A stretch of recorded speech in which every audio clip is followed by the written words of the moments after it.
welcome to Learning with Lulu. In this video, we are going to be doing a summary of the first chapter in The Great Gatsby. So this is the first installment of what will hopefully be a very quick succession of chapter summary videos covering each chapter in The Great Gatsby. Now, this book is written by F. Scott Fitzgerald, and it's looking at the time period about 1920s in New York. And what I intend to do with these summaries is just touch on the basic elements of each chapter, hopefully including some details here and there that give you somewhat of a rich understanding of the feel and the mood of the book, but also to just be fairly generic and quickly for you cover what happens in each chapter so that you can either read the chapter and watch this to kind of help with comprehension, or if, as we sometimes do, if you've left it to the last minute and you have not read the chapter but need to know what happens, that these chapter summaries will be quick enough that you can get a solid understanding, but not be spending inordinate amounts of time trying to figure out what happened. The Great Gatsby, our narrator, is also our main character, and his name is Nick Carraway. Other characters that we're going to be introduced to in this chapter are Nick's cousin, Daisy Buchanan, whose husband is Tom Buchanan, and then Daisy's friend, Jordan Baker. And then we're also introduced to Gatsby, vaguely. Quickly on them, before I get into, the succession of events in the chapter and how it's narrated by Nick. Some highlights of these characters. Daisy and Tom have a 3-year-old daughter. Tom doesn't seem to really care about his paternity or even his role as a faithful husband. We learned that he's got a mistress in the main city who is brash enough to call him during dinner time when he's with his family. He was a football player, and he knows Nick, I believe, separately from Daisy, because Daisy, his wife, is Nick's cousin, but I believe it says that they were in kind of the same social circles at Yale. And then Daisy, she kind of plays up this persona of what is fashionable for women in that time. But you get the sense that she's a little jaded on life, and yeah, she doesn't necessarily seem like the happiest of characters. Nick at one part asks about her 3-year-old daughter, and she tells him about how when she was born and was told that she was a girl, she said that she hopes that she is just a beautiful little fool. And you can kind of understand this to be a critique on what is expected of women at that time. There's not really a place for intelligent women. What is, as I said, playing up to that fashionable persona. It's the flapper era. Someone who is beautiful and just kind of giddy and goes with the flow and all of that. That's what's kind of the thing to do at that time. Another little detail about Daisy is it describes the way she talks a lot as like a very soft murmur, almost to be intentional to make someone have to lean in to hear better what she is saying, to draw her listeners closer to her. So it talks about how she talks in like this soft murmuring whisper. And then we have Jordan Baker. She is a star golfer. You get the sense, I get the sense from how it describes, I'm pretty sure it talks about like how her chin is lifted at one point. Some of the words that F. Scott Fitzgerald uses to describe her or I guess our narrator, Nick Carraway in this case, uses to describe her, I get the sense that she's a little haughty, like Haughy. She is maybe a little disinterested in everyone else and more interested in herself, kind of thing. I think she's better than other people. And I'm not saying this because I do think it's totally fine for someone to be really good at what they do and be very self-confident, but I get the sense that she looks down at others, perhaps, which isn't necessary. So those are the characters we're introduced to. We aren't introduced to Gatsby until the very, very last moment of the chapter. Nick lives on West Egg. His cousin Daisy and her family live on the East Egg. So anyway, Nick is back on the West Egg, which I'll describe what's different and what that even means in a second. But he lives in a small like cottage that he rents for like, I want to say $80 a month, that is super close to the Great Gatsby's huge estate. And we are introduced to Gatsby at the very end of the chapter. Nick sees him across the way in the dark and he sees him reaching out towards the water. So those are the characters we're introduced to in the first chapter. Now our main character, Nick Carraway, we're told by him at the beginning of the chapter, he's from Minnesota. He was told by his dad to reserve judging other people. You know, essentially like you don't know what people have been through. And also, you know, people's morality and standards of morality may be different. And so Nick's standard of morality, if he judges other people based on that, then he may misunderstand them. So his dad's thing was essentially like, don't judge people too readily and too harshly, try and understand people. But Nick says that he considers himself to be a really accepting or tolerant person, but also highly moral in what he judges as appropriate and inappropriate ways of conducting yourself in this life. And he tells us that this Gatsby character, this Great Gatsby, actually represents everything that Nick despises. And yet, he holds nothing against Gatsby. You get the sense that he really admires this man, is almost enamored with him. He even uses the term gorgeous, I want to say. So, the year is 1922. Nick goes to New York to get invested in like financial stuff. At one part in the chapter, he says he buys a dozen volumes on banking and credit and investment securities. So he's going to get in the financial game. As I said, he rents a cottage or a house, I don't know what we want to call it, on Long Island. And it's right next to Great Gatsby's estate, and it's on the West Egg. Now the difference, so the eggs, they're called eggs because of the shape of these land formations.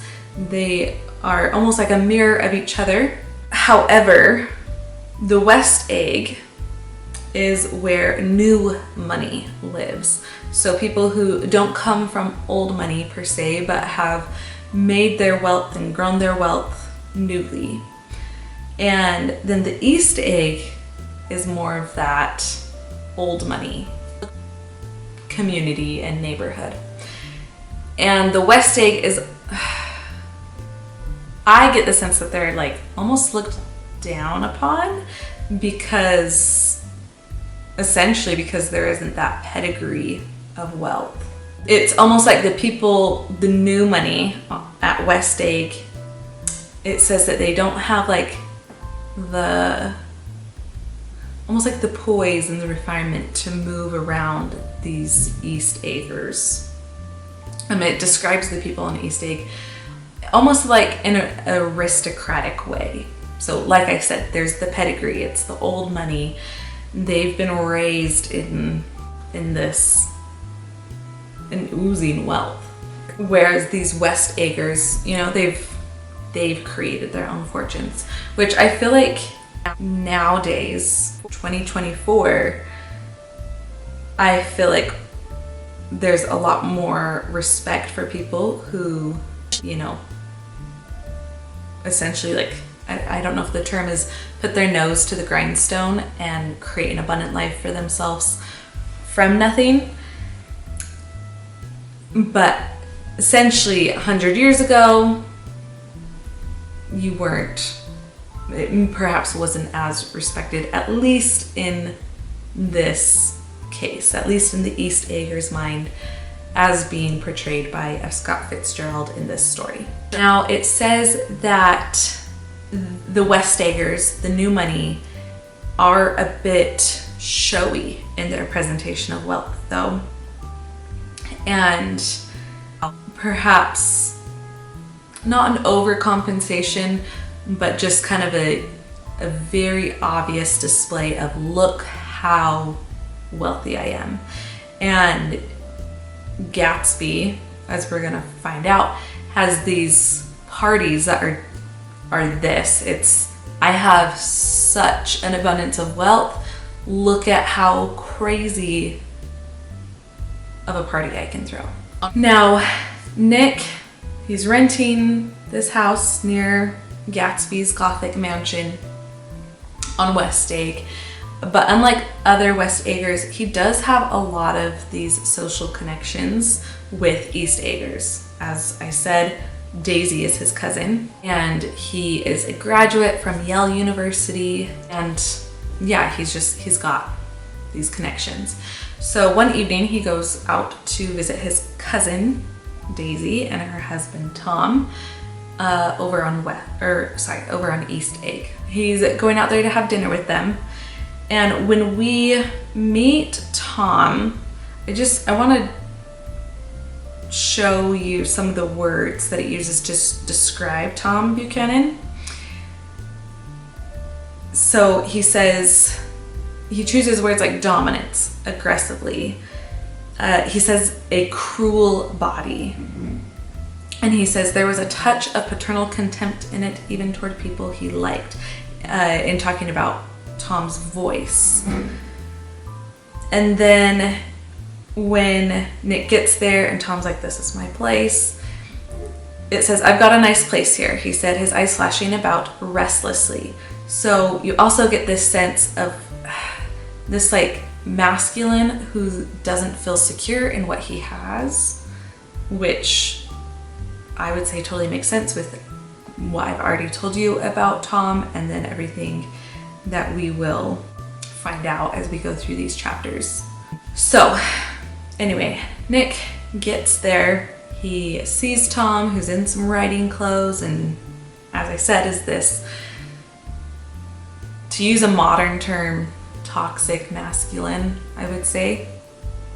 After seeing Tom on the porch, he goes inside, and that's where he sees his cousin Daisy, who is lounging on a couch or like a chase lounge with her younger friend, as I said, Jordan Baker, who is the golfer, who kind of seems to treat everyone else with like this kind of contemptuous look and this air of haughtiness. You do get the sense that Nick is in some ways drawn to her and attracted to her. And at the end of the chapter, you even get Daisy and Tom saying like, I think we should arrange for like you to end up with her, essentially. This Jordan, she even yawns at her surroundings when, at this first moment when Nick is meeting her. So they're all together. We do not actually see Daisy and Tom's 3-year-old daughter. You get the sense that neither of them are present parents with her. You know, you can assume that she's with a nanny being cared for by other people, not her mother and father. So the adults are all together, and Tom starts talking about this book that he's reading, and it's got incredibly racist overtones. Tom talks about how they are Nordics, and they're the ones that had created like civilization, and you find out Tom's very racist. He's gotten super into this, and he's all about how it's all scientific, and Daisy kind of mocks him a little bit about it, just that he's getting very intellectual with these things. But he obviously is very convinced by this book and feels strongly about it and is trying to get others as incentivized as he is. I believe at this point they're having dinner, and someone notifies Tom that he's got a caller, like someone's called him on the phone. So he goes to take the phone call, and Daisy hurries after him, but like goes in after him after saying a few things to Jordan and Nick. And then Jordan says something to the effect of, you think she'd have the decency not to call during dinner? And Nick is like, what are you talking about? And that's when he learns from Jordan that Tom is unfaithful to his wife, Daisy, and yeah, he's got a mistress in New York who calls him at his home. After that dinner, which obviously wasn't the most probably comfortable of dinners and conversations, Jordan, she's got a tournament the next day, so she wants to go to bed, and you know, the party just kind of breaks up. So Jordan goes, Nick, Tom, and Daisy are still there for a second. That's when Tom and Daisy are like, you should be romantically involved with Jordan, and I think Daisy says, I'm gonna arrange for that to happen. And Nick leaves and he goes home. That's then after this awkward dinner. So it's in the evening. That's when he then sees Gatsby, and we are introduced to at least the distant figure of Gatsby, who's reaching out, looking out towards East Egg, towards the water. I believe it mentions that there's a green light that he is facing over there. That probably marks the end of a dock or something. And that's where he first sees Gatsby. So that is chapter 1 of The Great Gatsby. Some other things that I had highlighted from the chapter as just little details. You've learned that Nick had perhaps been interested in a longtime friend back where he and Daisy are from, and Daisy says, like, I swear I heard from 3 different people that you were engaged. And Nick says, no, he never was. And he says, it was gossip. And he says, you can't stop going with an old friend on account of rumors. And on the other hand, I had no intention of being rumored into marriage. So you get the sense that, you know, that there is this high morality to him, because he, you know, you do kind of get the sense that he was perhaps dating this longtime friend, but either people or this friend had conflated it to more than it was, and he, you know, he says, I'm not going to be rumored into marriage. And he says Tom and Daisy's interest touched him and made them less remotely rich, you know, because there's that personal care for him. Nevertheless, I was confused and a little disgusted as I drove away. And then you get him seeing Gatsby outside of his mansion, looking at the stars, and then reaching out towards East Egg. So, chapter 1 of The Great Gatsby. I hope this video comes in useful to you, and as well as the rest of this series. Please make sure to like, subscribe, and share with others that you know will benefit from chapter summaries. Again, thank you so much for watching. Hope to see you back around.